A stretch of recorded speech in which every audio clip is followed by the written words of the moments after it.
산소망이라는 제목으로 말씀을 전하도록 하겠습니다. 여러분은 혹시 하숙생이라는 노래를 아시는지요? 최희준이란 분이 지은 이제 노래이고 또 그분이 또 불렀죠. 가사가 이렇습니다. 인생은 나그네 길 어디서 왔다가 어디로 가는가? 구름이 흘러가듯 떠돌다 가는 길에 정일랑 두지 말자, 미련일랑 두지 말자.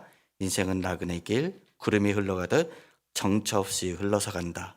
인생은 벌거숭이 빈손으로 왔다가 빈손으로 가는가? 강물이 흘러가듯 여울져 가는 길에 정일랑 두지 말자, 미련이랑 두지 말자. 인생은 벌거숭이 강물이 흘러가듯 소리 없이 흘러서 간다.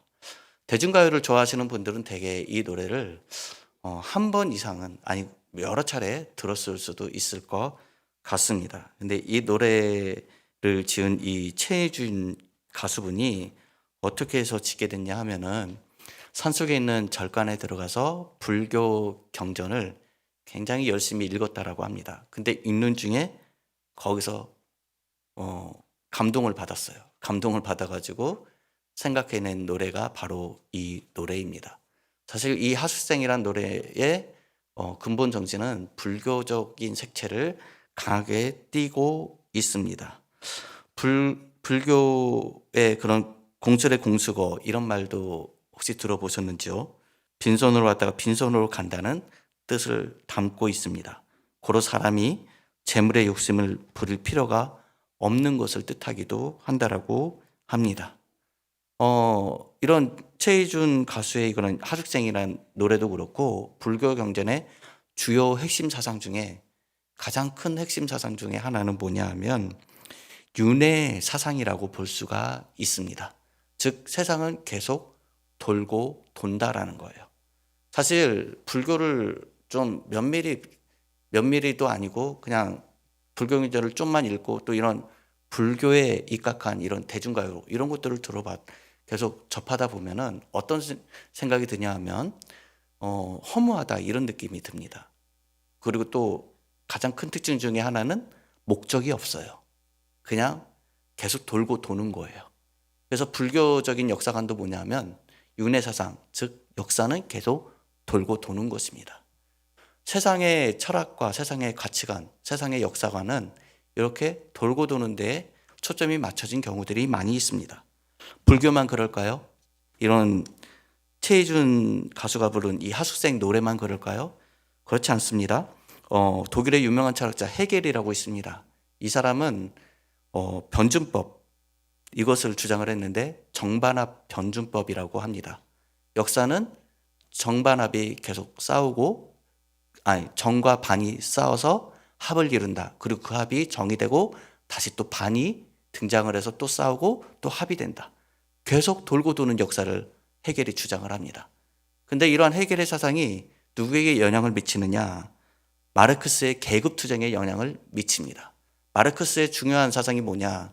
그 계급투쟁의 핵심 내용이 뭐냐? 부르주아 계급과 프롤레타리아, 즉 노동자 계급이 서로 대립하는 투쟁의 역사인 거예요. 그래서 이들이 끊임없이 계속 투쟁을 해서 역사는 이루어져 간다. 계속 역사는 그렇게 진행이 되고 계속 돈다. 이렇게 계속 무한 반복되는 역사관을 주장하는 것이 마르크스의 핵심 사상이죠.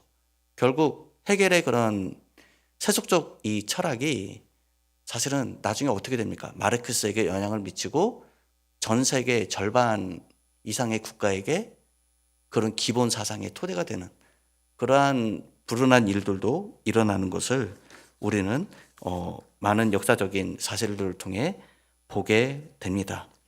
근데 성경은 역사에 대해서 어떻게 우리에게 얘기해주고 있을까요? 성경에서 말하는 역사는 무엇일까요? 성경에서 말하는 역사는 직선적 역사관입니다.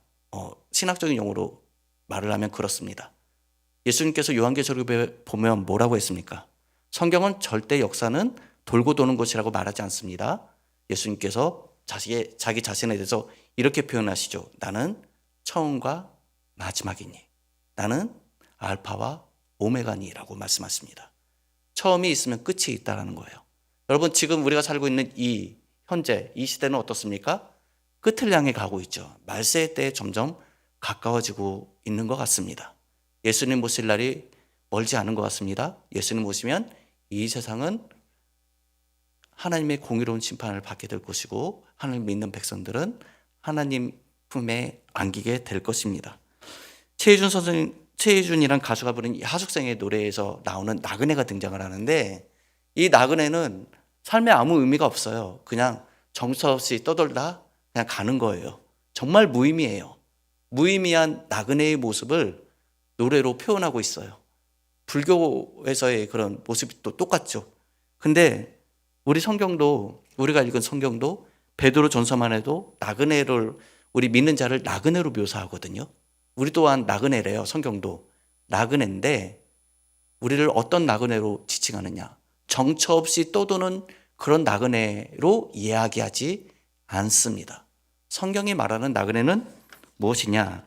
베드로전서에도 한 두 군데 나오지만 특별히 더 잘 나그네에 대해서, 믿는 자의 나그네됨을 어떻게 정확하게 표현한 그런 구절들이 있는데, 히브리서 11장 13, 16절인데 제가 한번 읽어드리겠습니다. 이 사람들은, 즉 믿음장이라고 해서 믿음의 조상들에 대한 이야기입니다. 이 사람들은 다 믿음을 따라 죽었으며 약속을 받지 못하였으되 그것들을 멀리서 보고 환영하며 또 땅에서는 외국인과 나그네임을 증언하였으니, 즉 본인들, 믿음의 조상들이 스스로가 나그네이라고 고백을 한다는 거예요. 그들이 이같이 말하는 것은 자기들이 본향 찾는 자임을 나타냄이라. 그들이 나온 바 본향을 생각하였더라면 돌아갈 기회가 있었으려니와 그들이 이제는 더 나은 본향을 사모하니 곧 하늘에 있는 것이라. 이러므로 하나님이 그들의 하나님이라 일컬음을 받으심을 부끄러워하지 아니하시고 그들을 위하여 한 성을 예비하셨느니라. 여러분, 우리도 나그네입니다. 믿는 모든 자가 나그네입니다. 근데 정처 없이 떠도는 그런 나그네가 아니라 어떤 나그네입니까? 본향이 있는 나그네입니다. 그래서 우리는 이 땅을 살아갈 때 이 땅이 전부인 것처럼 살아가면 안 됩니다. 우리는 잠시 잠깐 거쳐가는 곳일 뿐입니다. 우리가 진정으로 갈 수 있는 곳이 어디예요? 하나님이 예비하신 하늘나라, 예수 그리스도께서 그곳이 우리의 진정한 본향이라는 것이죠. 그래서 우리는 그 본향을 사모하며 신앙생활을 하고 나가야 되겠습니다. 세상에 있는 불신자들을 보십시오. 그들의 사는 모습을 보십시오.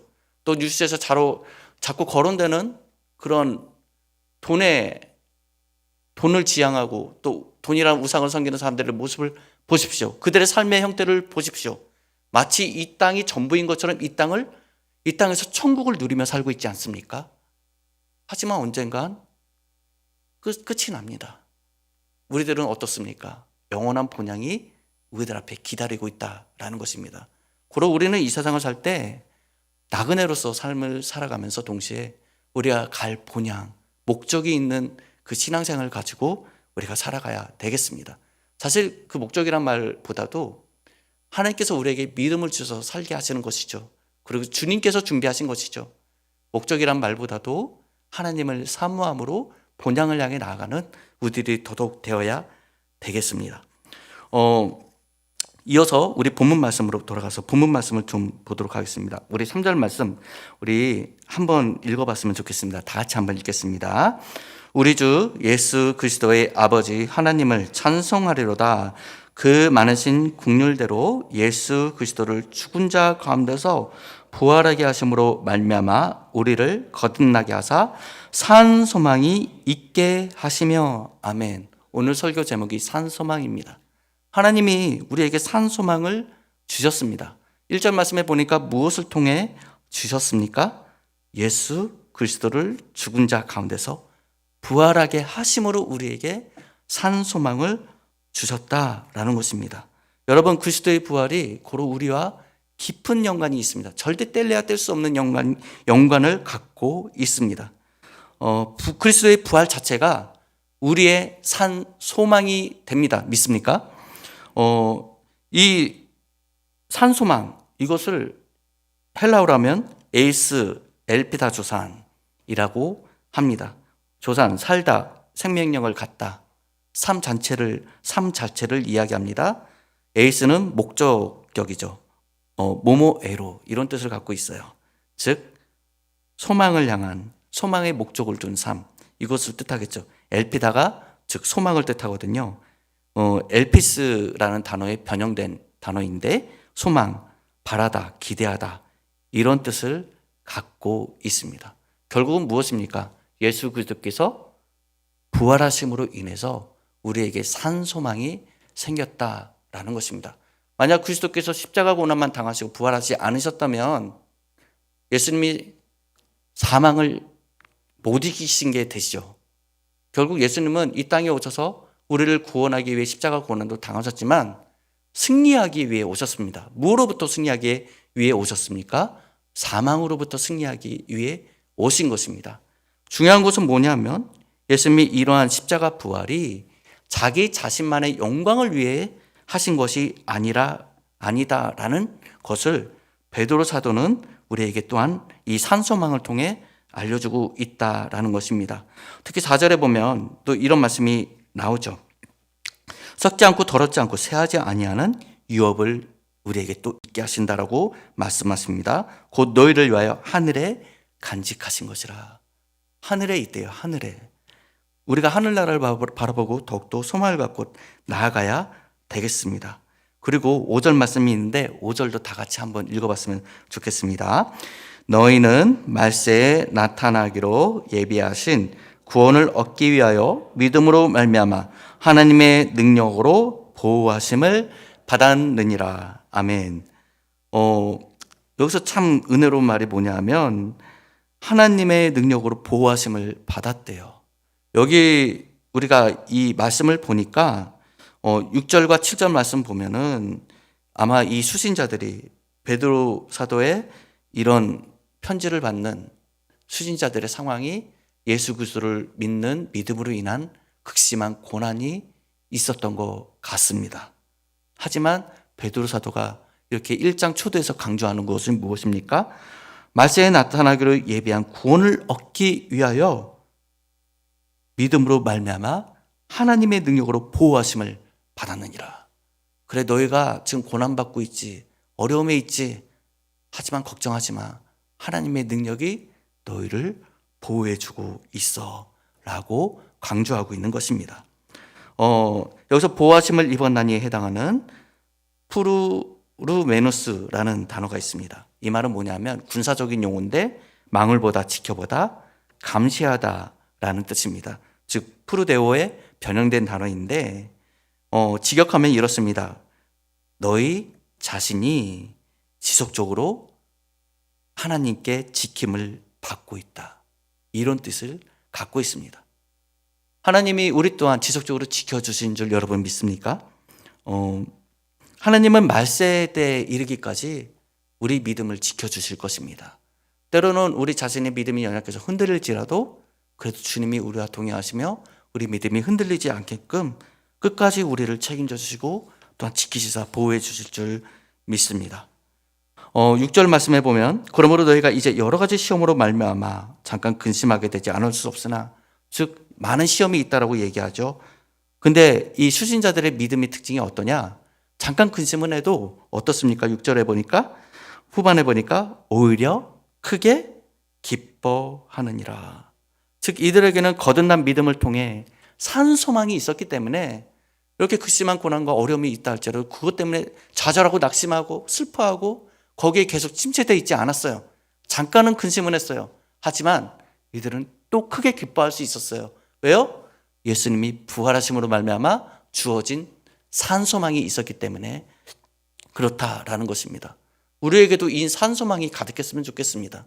이 오늘 부활절, 예수님의 이 부활하심으로 말미암아 승리하신 이 승리의 기쁨이 우리 안에도 넘쳤으면 좋겠습니다. 그리고 우리가 앞으로 신앙생활할 때 우리도 마찬가지입니다. 이 수신자들과 같은 극심한 고난은 아닐지는 몰라도 때때로 사단 마귀는 우리의 믿음을 시험하고자 여러 가지 시험거리를 던지거나 또 우리를 유혹할 때가 있습니다.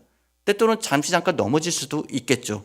하지만 다시금 하나님 말씀 붙잡고 산소망을 가지고 크게 기뻐하며 즐겁게 신앙생활하는 우리 모두가 더더욱 될 수 있기를 소원합니다. 오카노 목사님이 쓰신 목사가 목사에게라는 이제 책이 있습니다. 사실 오카노 목사님이 쓰셨다라기보다는 오카노 목사님이 부교육자들을 모아놓고 가르친 그 내용을 부목사님들이 열심히 받아 적었어요. 그래서 그 적은 내용을 엮어서 책으로 낸 것이죠. 목사님 이제 한참 돌아가시고 난 이후 한참 이후에 그것이 책으로 나왔는데 저도 한번 읽어봤습니다. 제가 가장 감명 깊게 읽은 책 가운데 하나인데 그 중에 여러 가지 내용들 중에 이제 특별히 강조하는 바가 뭐냐면 오카노 목사님께서 목사의 자질 크게 두 가지를 말씀하셨는데 그것 중에 하나가 뭐냐면 목사로서 반드시 있어야 될 것, 구원받은 자로서의 기쁨이 있는가? 라고 질문을 하십니다. 목사가 이제 복음을 전해야 될 사람인데 예수 그리스도로 인해 죄로부터 구원받았다, 천국 백성이 되었다 라는 것에 대한 기쁨과 감격이 없다면 어떻게 그 복음을 정말 살아있는 생명력 있는 복음으로 전할 수 있겠습니까? 그 마음 가운데 믿음이 있고 구원의 은혜를 충만히 누려야지 복음을 온전히 증거할 수 있다라는 것이죠. 만약에 그렇지 않다면 목사로서의 자질을 한 번 더 생각해 보라고 권면하는 그 내용을 읽어본 적이 있습니다. 근데 저는 이 내용이 사실 목회자에게만 해당된다고 생각지 않습니다. 예수 그리스도를 믿는 사람이라면 누구에게나 해당된다고 저는 생각합니다. 마치 오늘 베드로전서 지금 방금 읽은 6절 말씀에 이들이 크게 기뻐했잖아요. 수신자들이 기뻐했잖아요. 구원받은 백성으로서 기뻐하는 모습이 있었습니다. 사랑하는 성도 여러분, 우리 모두 주님 안에서 산소망을 가지고 기뻐해야 될 줄 믿습니다. 우리도 이제 계속 수신자들과 동일하게 이제 이런 기쁨을 가지고 살아야 되겠습니다. 믿음으로 또한 말할 수 없는 이 구원의 기쁨이 넘쳐나야 되겠습니다. 또한 그리스도의 고난과 후에 받으실 영광은 자기를 위한 것이, 자기 자신만을 위한 것이 아니었음을 우리는 기억해야 되겠습니다. 우리 한번 말씀을 또 보도록 하겠습니다. 12절 말씀인데 우리 12절 말씀 다 같이 한번 읽어보도록 하겠습니다. 12절 말씀입니다. 다 같이 읽겠습니다. 시작.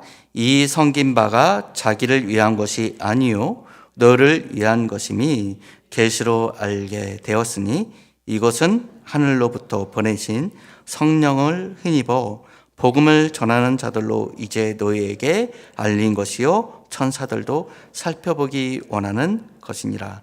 아멘.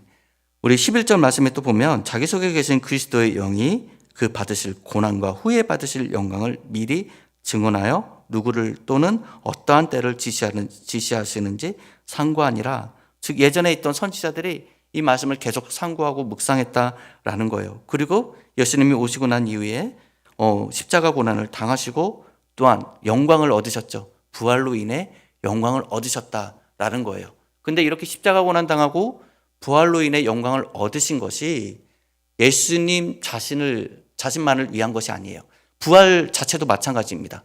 예수님 자신의 영광만을 위해서 부활하신 것이 아니다라고 12절 말씀이 이야기합니다. 즉, 이 섬긴 바가 자기를 위한 것이 아니요.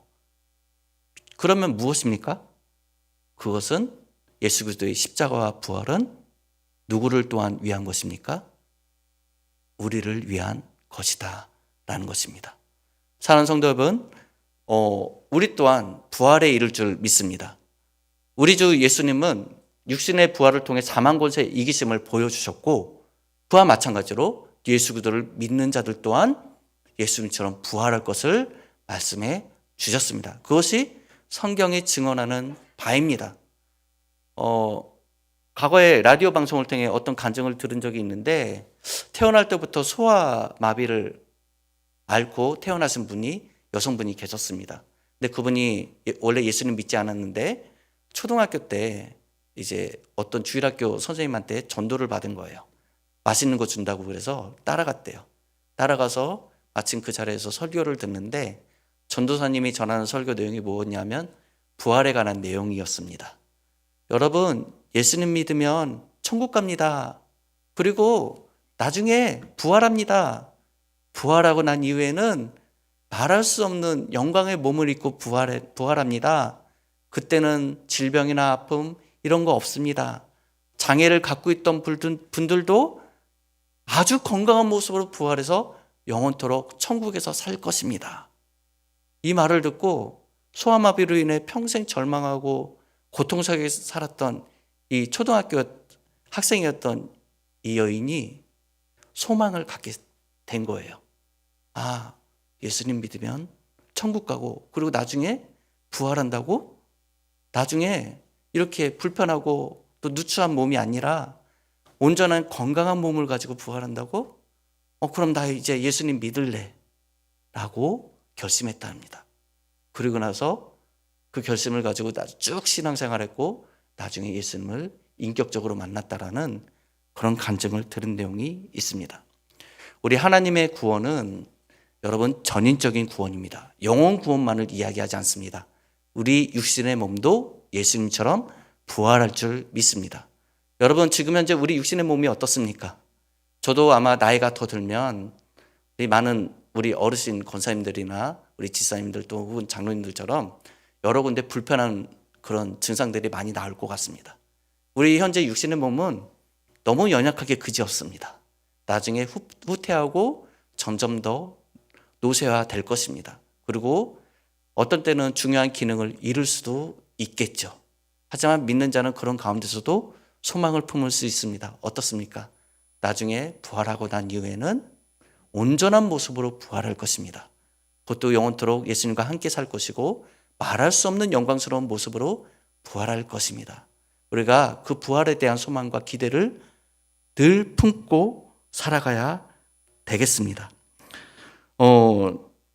그리고 또 중요한 것이 무엇이냐면 예수님이 마태복음 28장에 보면 부활하셨죠. 근데 예수님을 가장 먼저 본 사람들이 누구입니까? 예수님의 12제자? 아니 11제자?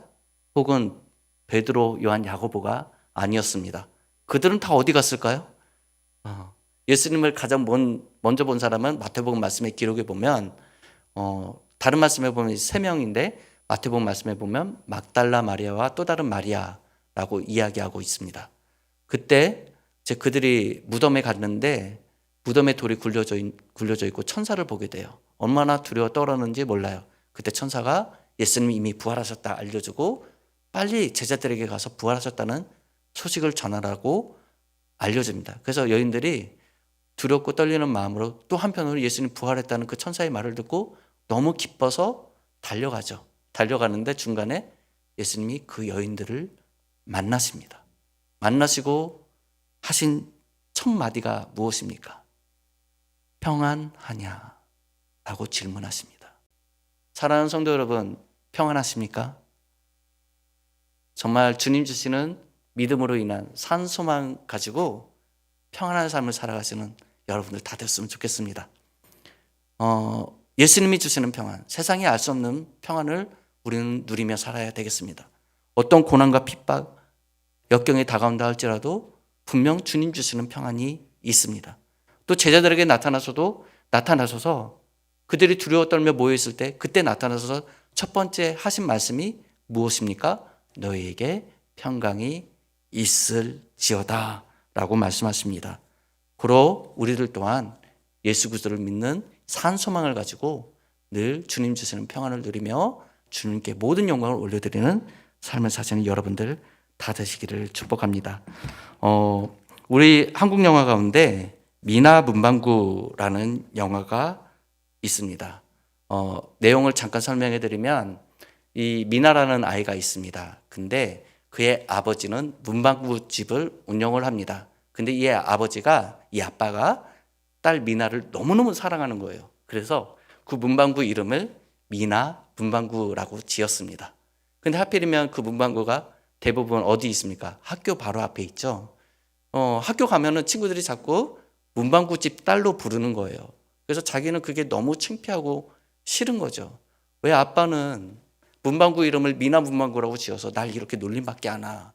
나중에는 스트레스가 너무 컸는지 아빠가 너무 미워가지고 아빠에 대한 심술이 생겨나기 시작했어요. 아빠를 좀 이제 골탕 먹이고 싶은 거예요. 그래가지고 하루는 나무 뒤에 숨어서 딱총 아십니까? 딱총으로 아빠를 맞추려고 몰래 숨어서 겨냥을 하고 있었습니다. 그래서 아빠가 문방구 앞에서 열심히 빗자루를 들고 청소하고 있을 때 그 딱총을 날렸습니다. 그 돌멩이가 슝 날아가서 어디에 맞았느냐? 아빠 머리 위로 날아갔습니다. 그리고 그 미나 문방구라는 간판을 때렸는데 하필이면 그 간판에 문자를 때리게 된 겁니다. 그래서 문자를 때리니까 그 문자가 그냥 그만 떨어지고 말았어요. 그리고 난 이후에 그 다음 그 문방구 이름이 뭐가 되었냐? 미나 방구가 되었습니다.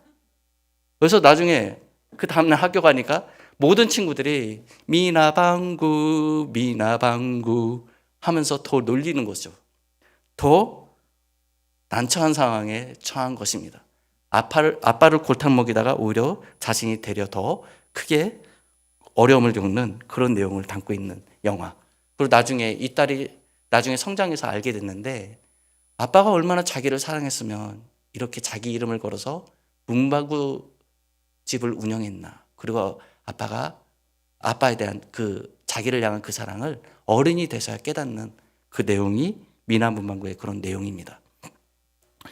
우리들도 하나님을 믿으며 살아가죠. 하나님 아버지를 믿고 살아갑니다. 우리는 이 영화에 나온 미나처럼 하나님을 향해 앙심을 품는다든지 또 하나님을 골탕 먹이고 싶고 하나님께 대해 신성궂은 마음을 가진 분은 아무도 없습니다. 근데 한편으로 우리가 돌아봐야 될 점이 있습니다. 마음으로나 입술로나 우리는 하나님을 골탕 먹이거나 그렇지는 않지만 본의 아니게 사실은 저를 포함해 우리들은 때때로 하나님을 행함으로 골탕 먹일 때가 있다라는 것이죠. 본의 아니게 주님께 죄짓는 경우 얼마나 많이 있습니까? 혹은 성령을 근심케 하는 일들은 없으십니까? 하나님의 마음을 죄지음으로 인해서 아프게 하지 않습니까? 서로 사랑하라 하셨는데 남을 미워하고 그리스도 공동체 안에서 그 사람을 향해 안 좋은 마음을 품는 것조차도 사실은 성령을 근심케 하고 하나님의 마음을 아프게 하는 일일 수 있습니다. 사실 우리의 신앙의 모습, 우리는 행동으로 얼마나 하나님의 마음을 아프게 하는지 한 번 이상은 계속 돌아볼 필요가 있는 것 같습니다. 고로 우리는 하나님은 우리에게 바라시는 것이 있다면 날마다 우리가 성화되어 가기를 원하십니다. 성장을 가기를 원하십니다. 더더욱 우리의 신앙이 죄를 조금씩 더 덜어내면서 죄를 더더욱 멀리하면서 동시에 거룩한 생활로서 하나님을 기쁘시게 하는 그런 신앙이 되기를 주님께서는 원하십니다. 어린아이 같은 믿음이 아니라 우리 모두가 다 성장해가는 성화되어가는 믿음이 되어서 하나님을 더욱더 경외하는 신앙 될 수 있도록 힘쓰는 우리 모두가 되었으면 좋겠습니다. 매일같이 하나님을 기쁘게 해드리는 성숙한 신앙인이 되기를 축복합니다. 우리는 하나님을 경외해야 합니다. 경외의 사전적인 뜻이 무엇입니까? 하나님을 공경하고 두려워하는 것입니다. 우리 예수님도 하나님을 두려워하라고 했습니다. 성경 곳곳에서 하나님을 두려워하라고 강조하고 있습니다. 하나님은 우리의 정말 얼마나 우리를 향한 따뜻한 사랑을 가지신 그런 아버지 하나님이신지 모릅니다. 하지만 어린아이처럼 경솔하게 하나님 믿어서는 안 되겠죠. 우리의 신앙은 날로 자라서 진정한 경외심을 가지고 하나님을 향한 공경과 그리고 두려운 마음으로써 주님께 예배드리며 나아가는 우리의 모습이 되었으면 좋겠습니다. 우리가 코로나 시대를 거치면서 우리는 이 상황에서 온라인 예배라든지 비대면 예배라는 것이 생겨났습니다. 근데 점검해 봐야 될 것이 있습니다. 전 개인적으로 예배가 인간 위주의 너무 편의주의적인 예배가 되어서는 안 된다고 생각합니다. 예배는 누구를 위한 것입니까? 우리 자신을 위한, 인간들을 위한 것이 아닙니다. 예배는 하나님께 영광을 올려드리기 위해 존재하는 것입니다. 그래서 온라인 예배나 비대면 예배가 더욱 활성화될수록 자꾸 인간 편의주의적인 예배가 되는 것 같다는 생각이 저는 좀 많이 들었습니다. 하나님을 경외한다는 것, 예배 가운데 주님을 경외한다는 것, 나 중심적인 믿음을 가지고 경외하는 것이 아니라 진정 하나님께 초점을 두면서 하나님께 중심을 두고 하나님을 공경하고 두려워하는 것이 예배의 기본 자세인 줄 믿습니다. 그 더 나아가서 우리가 산소망을 가지고 신앙생활할 때 더욱 우리가 힘써야 될 부분이 있다고 생각을 합니다. 그것이 무엇이냐 하면은 마지막으로 말씀 한 절을 찾아서 읽고 설교를 마칠까 합니다. 히브리서 10장 24, 25절 말씀입니다. 익히 잘 아는 말씀이라고 생각이 됩니다. 히브리서 10장 24, 25절 신약성경 363면입니다. 다 같이 찾아봤으면 좋겠습니다.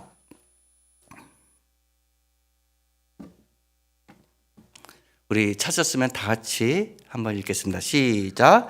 서로 돌아보아 사랑과 선행을 격려하며 모이기를 패하는 어떤 사람들의 습관과 같이 하지 말고 오직 권하여 그날이 가까움을 볼수록 더욱 그리하자. 아멘. 말세의 때가 가까우면 가까울수록 우리는 어떤 신앙생활을 해야 되겠습니까? 하나님을 더욱 경외하면서 동시에 서로 돌아봐야 합니다. 서로 관심을 가져야 합니다. 그리고 사랑과 선행으로서 서로를 격려해주는 믿음의 공동체가 더더욱 되어가야 되겠습니다. 또 하나 25절 이제 코로나가 거의 끝나가는 것 같습니다. 코로나 때문에 어쩔 수 없이 모이는 일들이 많은 제약을 받았습니다. 이제는 코로나가 막바지에 이른 만큼 우리가 이 말씀을 기억하면서 25절 모이기를 패하는 어떤 사람들의 습관과 같이 하지 말고 어때야 된다는 거예요. 모이기를 힘쓰라라고 성경은 명령하고 있습니다. 그리고 오직 권하여 그날이 가까움을 볼수록 이 날은 어떤 날일까요? 예수 그리스도께서 오실 날입니다. 그날의 가까움을 볼수록 이 히브리서가 쓰여질 당시보다 오늘 현재를 살아가는 우리에게 있어서 그날이 더 가깝지 않겠습니까? 그날이 가까움을 볼수록 더욱 모이기를 힘쓰자라고 히브리 기자는 우리에게 또 하나님께서 이 성경 말씀을 통해 우리에게 명령해 주고 계십니다. 사랑하는 성도 여러분, 우리 믿음의 공동체로서 사랑과 선행으로 서로 격려하며 서로 돌아보며 또한 모이기를 힘쓰며 믿음의 교제를 나누면서 주님께 예배하며 나아가는 우리 전천제일교회 모든 성도분들 되시기를 축복합니다.